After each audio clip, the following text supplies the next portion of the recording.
Muito bem, meus irmãos.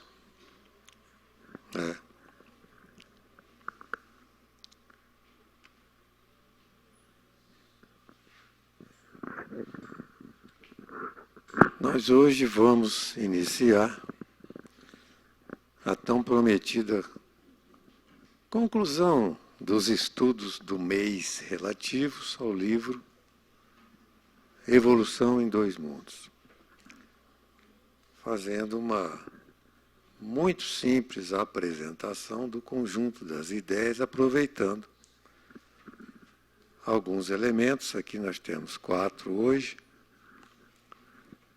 que vão dizer algumas coisas do que sentiram, do que gostaram, dos novos aspectos que podem ser vislumbrados, sem muita pretensão de mergulhar, por exemplo, nas ciências que estão ali apontadas.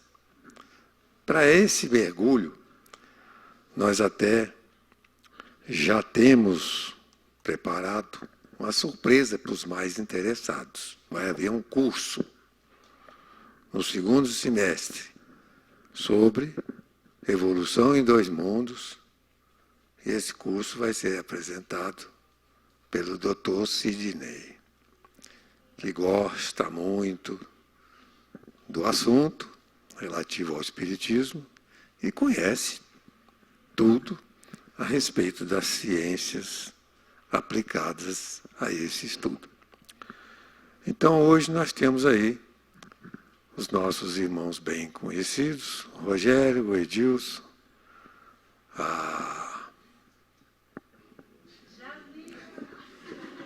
eles sabem quem é você.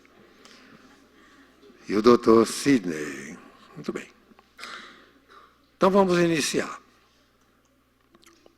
O processo é muito simples. Nós estamos na capa dos nossos estudos, a Evolução em Dois Mundos, com 2 médiuns, Chico e Valdo Vieira.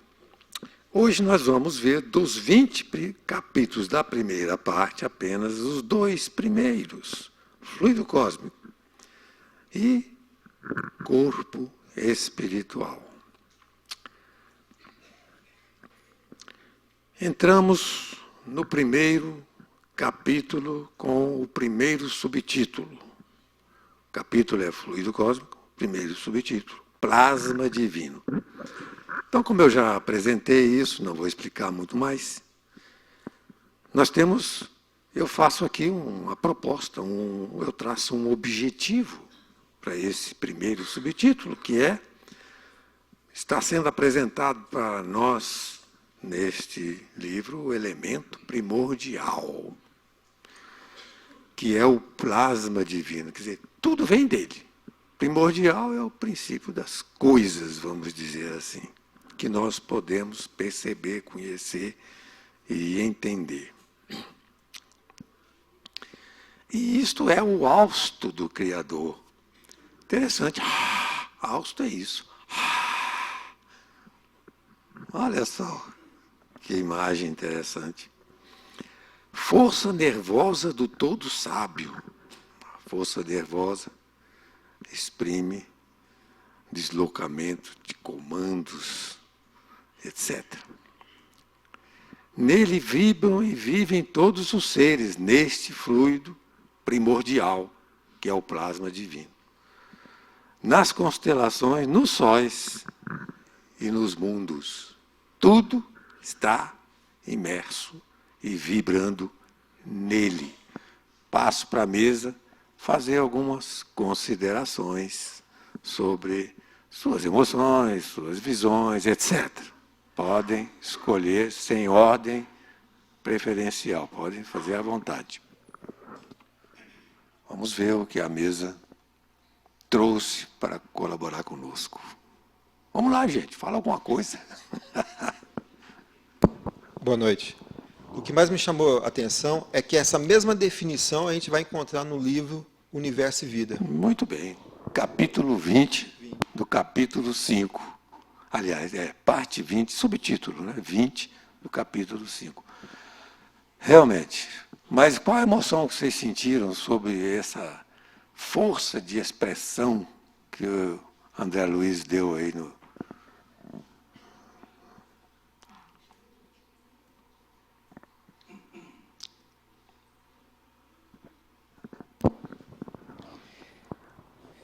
É muito bom essa maneira sua de analisar os assuntos pelas palavras, porque as palavras têm um significado e a gente tem que adentrar dentro do significado da palavra para entender o todo. Esse hausto, a gente lembra do nosso hausto, da nossa respiração. Se a gente parar de respirar, a gente para de existir. Parou de respirar? Parou de viver. Acabou a vida. Então, é o hausto do Criador, ou seja, é a vida do Criador. É a essência do Criador. A essência para nós. Uma outra coisa interessante é que nele vibram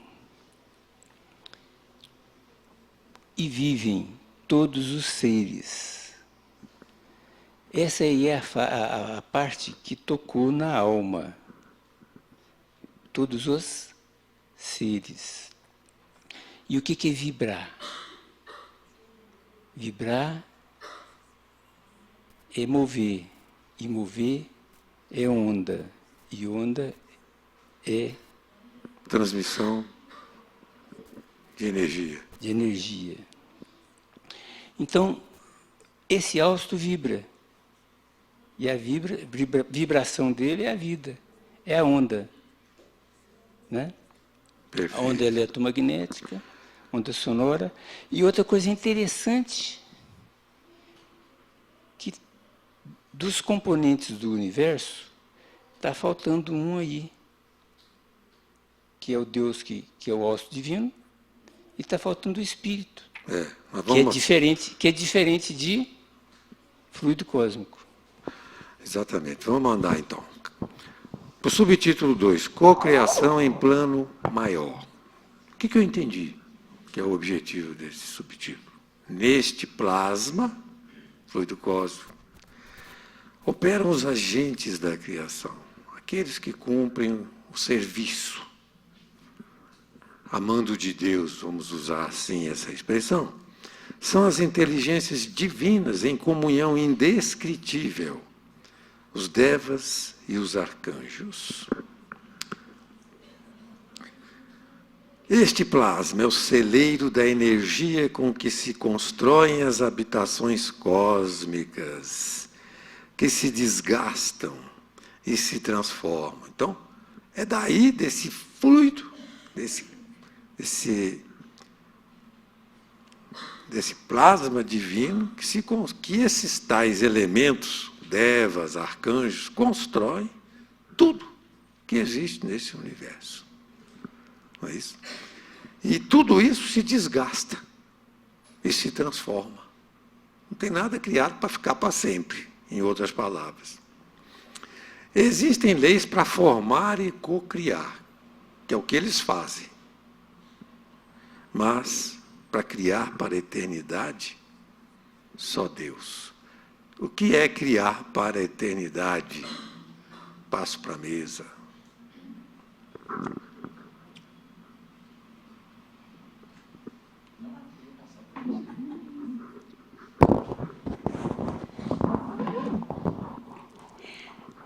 Criar para a eternidade. Na minha mente, Gilson, veio que a única criação para a eternidade são os espíritos. Então, essa é a única parte em que não há uma co-criação. Essa é a criação do próprio Criador por ser eterno, de todo o sempre. Vocês vejam que aí nós estamos no caminho que a linguagem espírita é sempre a existência de Deus, não é? Então, tem a diferença entre os Deus e as suas criaturas, por mais avançadas sejam elas, devas, arcanjos e etc. Que não é uma linguagem de todas as filosofias correntes por aí. Vamos para o 3.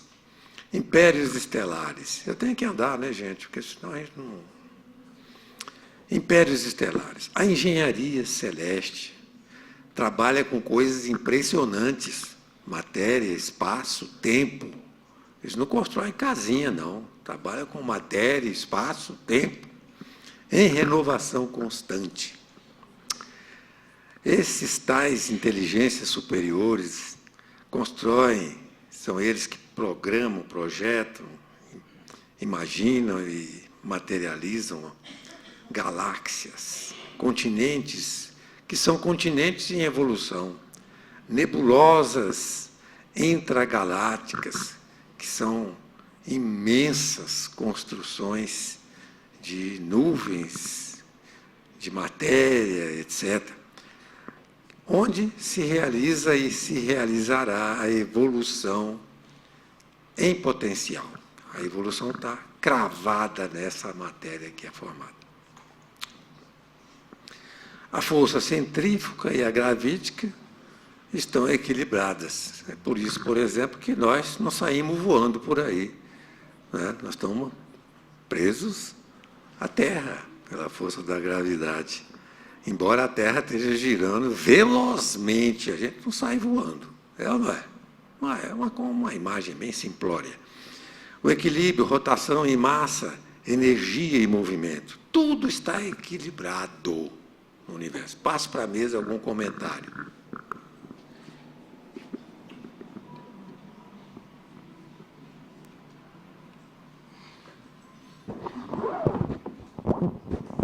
A única coisa que me veio à mente foi a grandiosidade desse projeto, muito especialmente quando eu fiquei pensando assim, meu Deus, que força, né?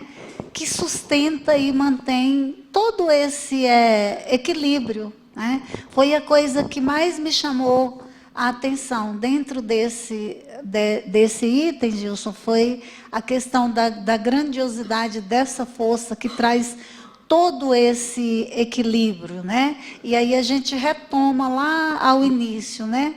Toda essa força nervosa possibilitando esse equilíbrio né? Dentro de toda essa criação grandiosa, né? E aí você vê também aqui o acaso que foi abraçado durante muito tempo pelos cientistas, né? Ele não existe, porque uma coisa dessa, um equilíbrio desse, um sistema tão bem estruturado, organizado para ser o que é, não é construído ao acaso.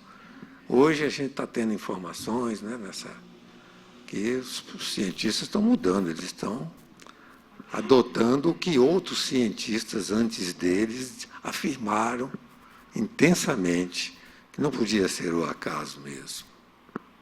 Então vamos andar. A nossa galáxia. Eu entendo que o objetivo disso foi apenas mostrar a grandeza da criação, estender a nossa mente para abarcar, né, prestar atenção. Via Láctea é a nossa casa, é uma galáxia, no meio de bilhões, hoje se fala até em trilhões de galáxias. Grande cidade, ele compara com a grande cidade apenas, em país de extensão imprevisível. Isso, a nossa galáxia. Para percorrê-la, 100 mil anos-luz, 300 mil quilômetros por segundo. O Sol seria como apartamentos, dentro de edifícios, dimensões, feitios, etc. Mas existem outras construções dentro da nossa própria galáxia, como Betelgeuse, Antares, Aldebaran, Rigel, Sirius, que a gente conhece muito, Pollux, Arcturus. Olha o Sol aqui. Olha o Sol comparado com o tamanho dessas outras. né? Então, nessa apresentação, ele nos dá uma ideia dos valores, né? Para a gente entender que nós estamos dentro desse contexto, nós estamos muito pequenininhos, né? Você imagina a Terra, nem cabe aí, não é nem um ponto. Comentários da mesa.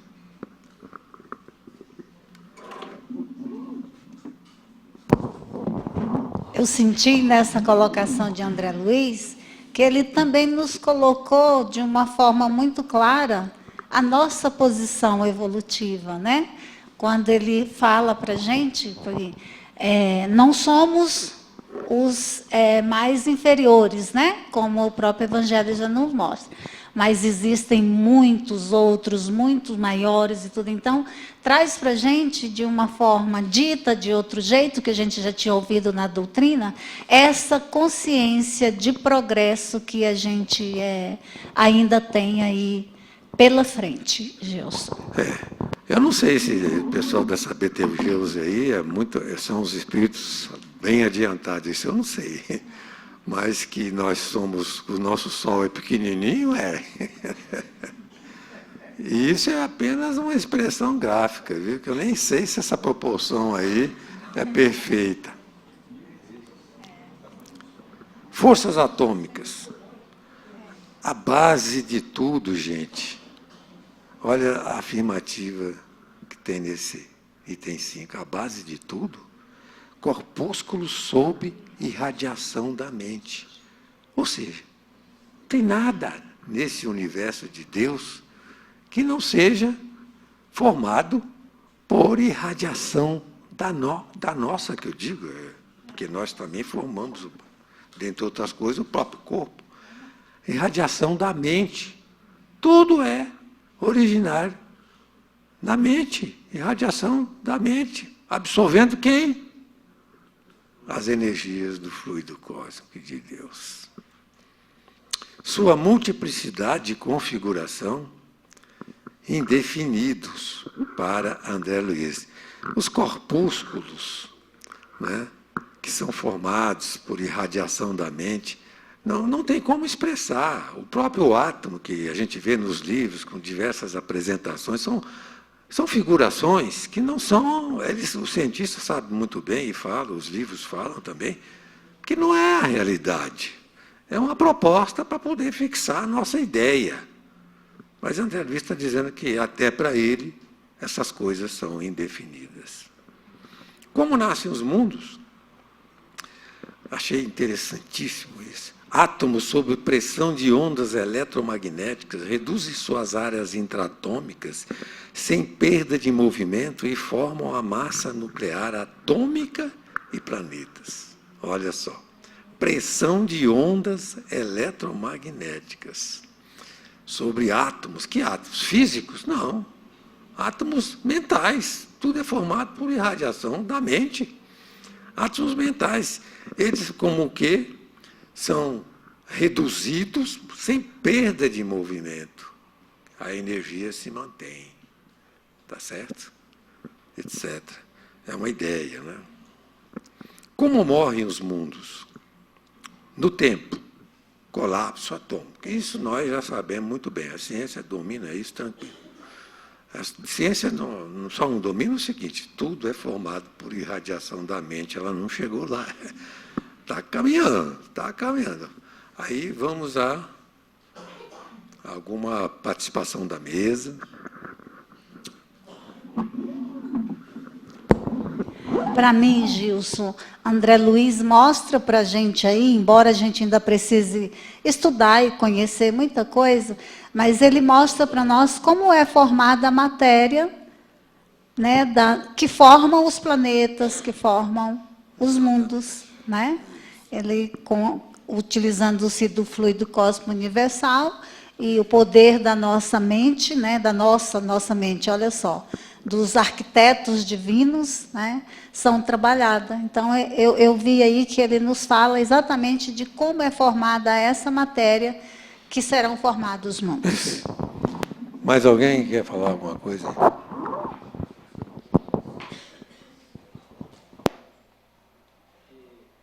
É interessante a gente ver nessa passagem aqui, nesse assunto, é que a importância de cada um de nós no mundo. Cada um de nós temos a nossa tarefa, que é ajudar na fabricação do mundo, com a parte que nos compete.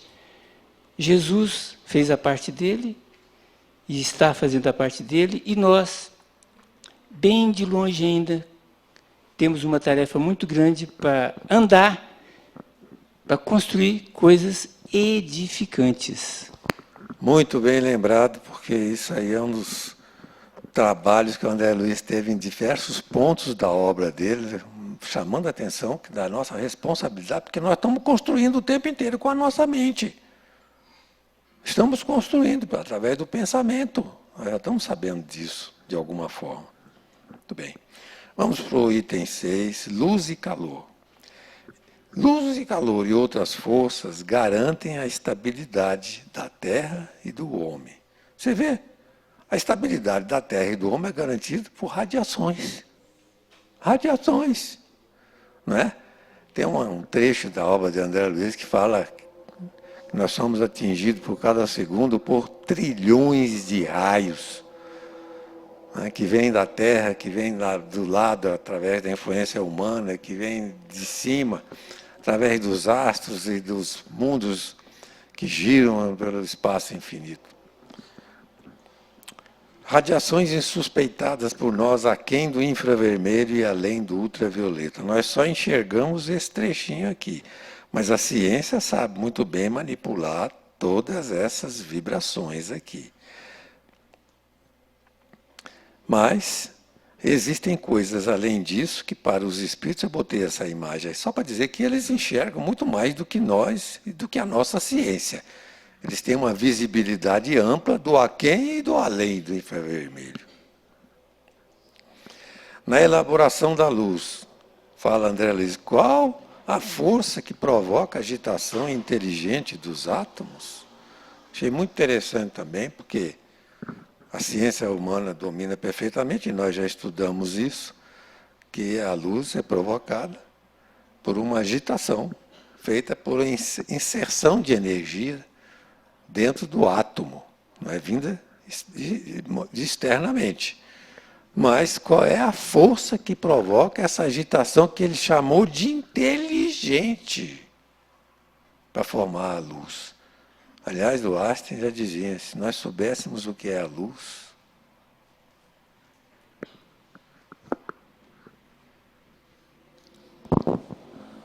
às vezes a gente não sabe a importância que a luz tem para nós. Pensa que a luz é só para clarear o dia. Mas a luz ela significa para nós a nossa existência corporal. Através da luz, a energia que vem do Sol é transformada, a energia luminosa, é transformada em energia química e transformada em glicose. E a glicose é a energia da vida. Nós só funcionamos por causa da glicose que nós ingerimos. Então, sem luz, não haveria glicose, não haveria movimento na Terra. De seres vivos como eles foram feitos por Jesus. beleza. Rogério, fala alguma coisa. Com relação a essa explicação que o Sidney deu, apesar da sua importância, André Luiz disse que eles são, a luz e o calor são acalentos vindo do alto, porque o que mantém a vida são essas irradiações vindas do alto, mantém tanto a estrutura da Terra quanto a estrutura do ser humano, que ele não disse quais são. Você vê, nós estamos falando de luz, a gente pensa em luz física, mas o nosso corpo emite radiações, emite luz. O nosso perispírito, idem. Né? A nossa mente, idem. Parece que o negócio é só luz nesse mundo.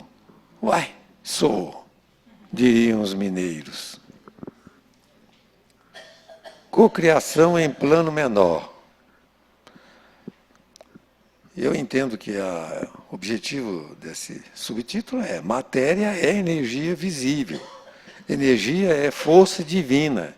E com ela nós também cocriamos. Ah, chegou na gente, gente.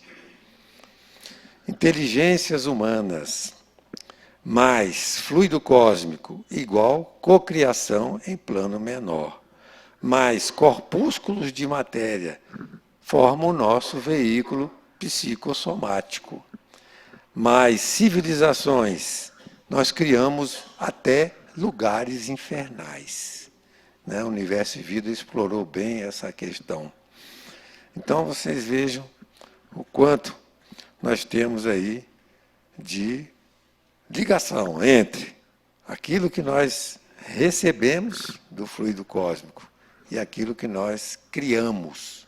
Não só através da mente, pensamento e tal, mas materializando mesmo, chegando nos corpos que temos. Fluido cósmico, força em que vivemos. Em Deus nos movemos e existimos. É uma expressão de Paulo, ele tinha, e André Luiz citou. Comenta alguma coisa você, Edilson? Você está aí muito calado. Vai lá. Eu parei nessa passagem, nessa expressão de Paulo e pensei muito nisso. Né? Em Deus nos movemos e existimos. André Luiz, nesse capítulo, ele basicamente mostrou para nós a importância do halo divino nos processos da criação, a ação dele, a existência dele, a criação de todos os elementos, o fator inteligente que existe inserido neste processo, agindo permanentemente em todo o processo da criação, nos dando vida, agindo nos processos criativos, do macro, como ele muito bem colocou, dos arcanjos, até as cocriações que nós somos levados a realizar, dentro de um processo que também é importante pensarmos.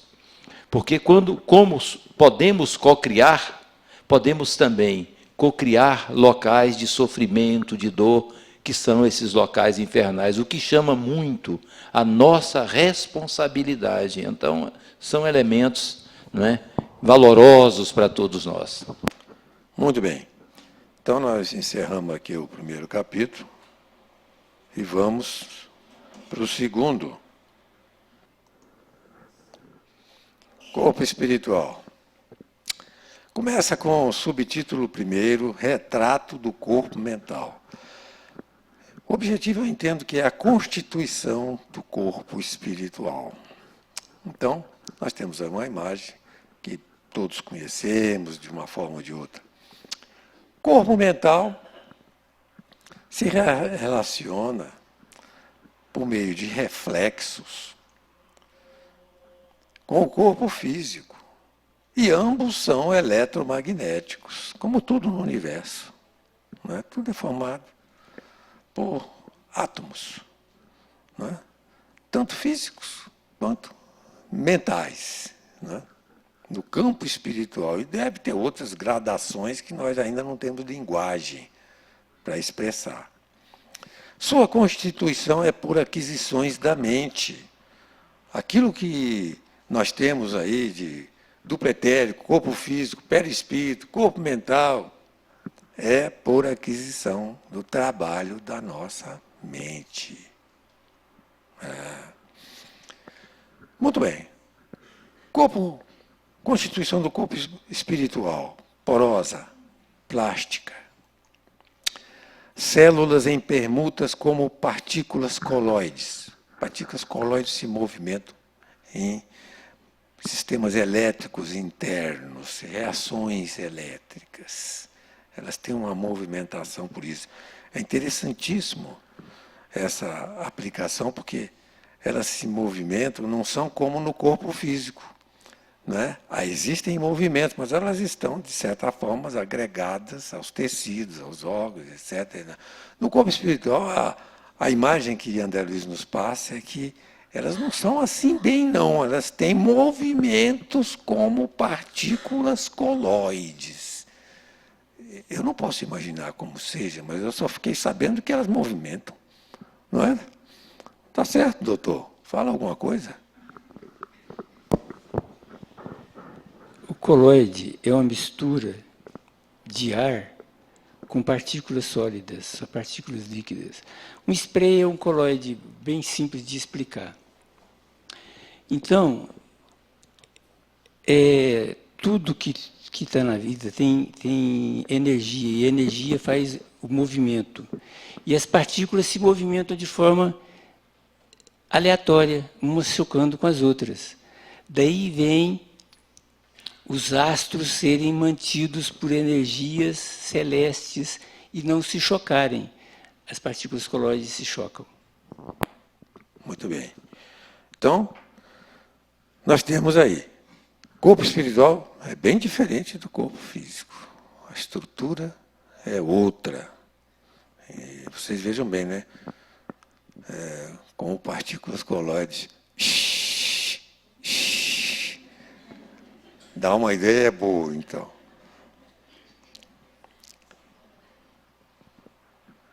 Subtítulo 2. Centros vitais. O centro coronário supervisiona os outros. Um estudo já muito conhecido, nosso, nas obras de André Luiz, que já temos estudado ao longo do tempo. E é a sede da mente. Muito bom. Recebe estímulos do plano superior e transmite para os outros centros forma, movimento, estabilidade, metabolismo, consciência da alma encarnada ou desencarnada. Ele tem relação com tudo isso, de uma forma ou de outra. O centro cerebral obedece a ele, o laríngeo, o cardíaco, tudo está relacionado, o esplênico, o gástrico e o genésico. Passa a palavra para a mesa. O que eu achei mais interessante é porque essa parte ela tem uma aplicação muito grande para a gente. Refletir, entendendo esta potencialidade desse centro no equilíbrio, se eu absorvo as energias superiores e consigo trazê-las, eu vou manter os outros centros também equilibrados, recebendo essa força, recebendo dele essa manutenção, recebendo estas energias. Beleza. Muito bem. Então vamos andar mais um pouquinho. Vamos passar agora para o centro coronário propriamente. O coronário, na interação das forças do espírito com as fisiopsicossomáticas. Esse é o objetivo desse subtítulo. A interação das forças do espírito com as forças físicas, psíquicas em relação aos nossos corpos. O coronário está nisso tudo. Estímulos espirituais difundindo sobre a matéria mental.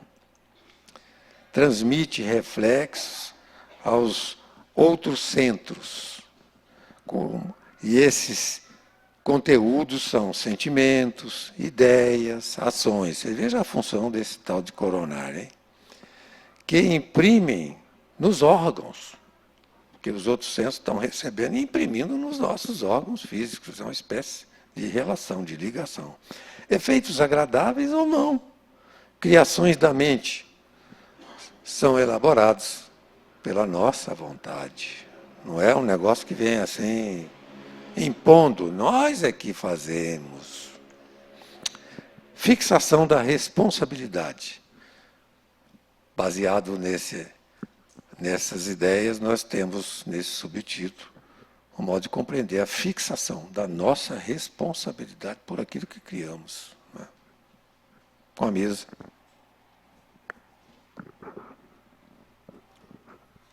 Então, como a gente viu, é o principal centro de força do nosso perispírito. É interessante a gente observar o nome do livro. O livro chama Evolução em Dois Mundos. Como o Gilson gosta de fazer, vou copiar, Gilson, de você. Em dois mundos. Não é nos dois mundos. Então, existem vários mundos. Nós estamos estudando dois. O corpo e o perispírito. Isso aí faz parte do perispírito, que é o centro coronário, que é o centro principal, que é o que comanda todos os outros. Tá certo? E essa imagem é muito interessante porque ela está subindo, né? A coisa está subindo, quer dizer, vem de cima para baixo, mas o que nós fazemos sobe para cima e é absorvido pelo centro coronário também como resposta. E fica marcado. Vamos ver, o item 4. Estrutura mental das células. Nosso tempo está findando. Eu vou ter que andar agora sozinho, sem mesa para ajudar. A mesa repousa, enquanto minhas costas aguentam o peso geral. Estrutura mental das células. No aprendizado superior dos fluidos, o que estudam os espíritos? O que é que eles estudam? A estrutura mental das células. Tudo é composto por células, meus irmãos. Todos os organismos inteligentes são compostos por células. A célula é um mundo imenso, cheio de atividades, orgânulos, que são órgãos minúsculos, mas tão importantes, composta de um centro, núcleo, citoplasma, né? E a película externa que a envolve como definição de célula. A estrutura mental das células, ela tem mente. Tem mente. Os fluidos são todos de origem mental. A célula também produz, só que ela recebe comandos. De quem? Do nosso. A essência da matéria primária é corpuscular. Quer dizer, o tal fluido cósmico é corpuscular. Prótons, elétrons e nêutrons. É, vamos dizer assim, a linguagem que nós entendemos de corpuscular, e parece que André Luiz definiu assim também no mecanismo de mediunidade. Vamos para outro subtítulo, que é os 5 centros vitais e células, a especialização das células do corpo espiritual e do corpo físico, sob a direção da alma.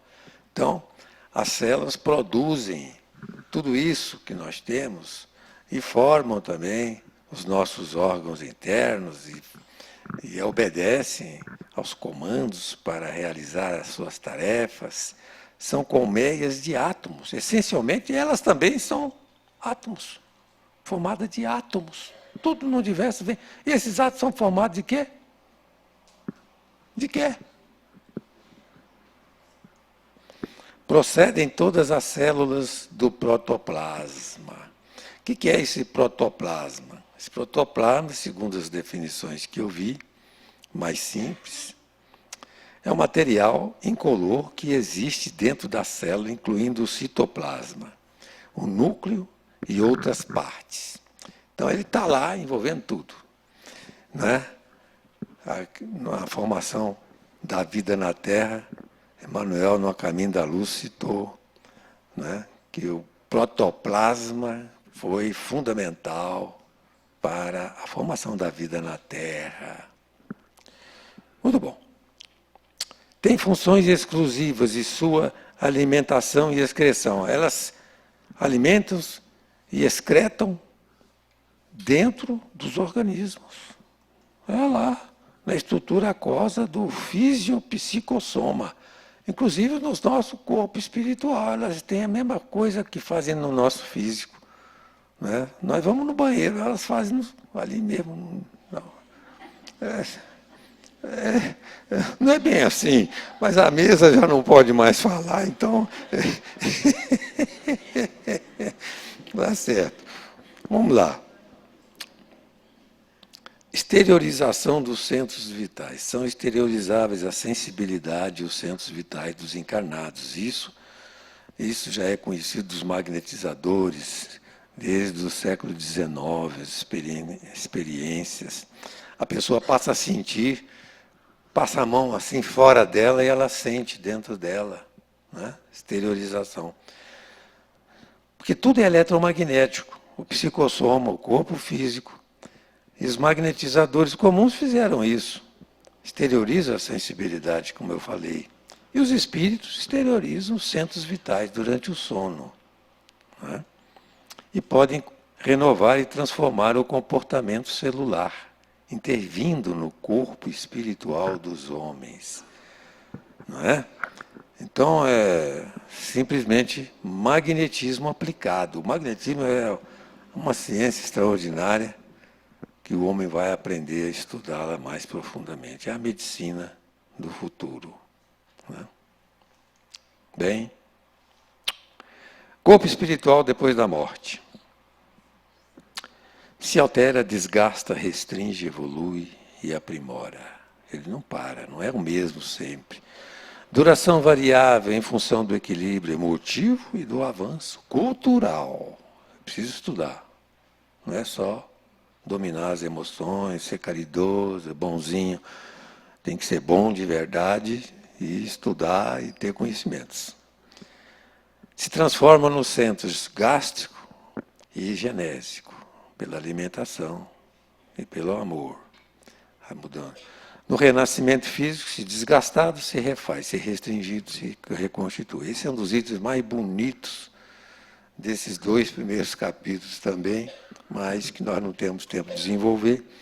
Apenas destacar com essas 2 setas que ele evolui e aprimora, que o renascimento físico faz parte importantíssima dessa evolução e desse aprimoramento, por todas as aquisições que nós fazemos quando encarnados. Meus irmãos, terminamos o primeiro exercício. Então, podemos ir para os nossos trabalhos.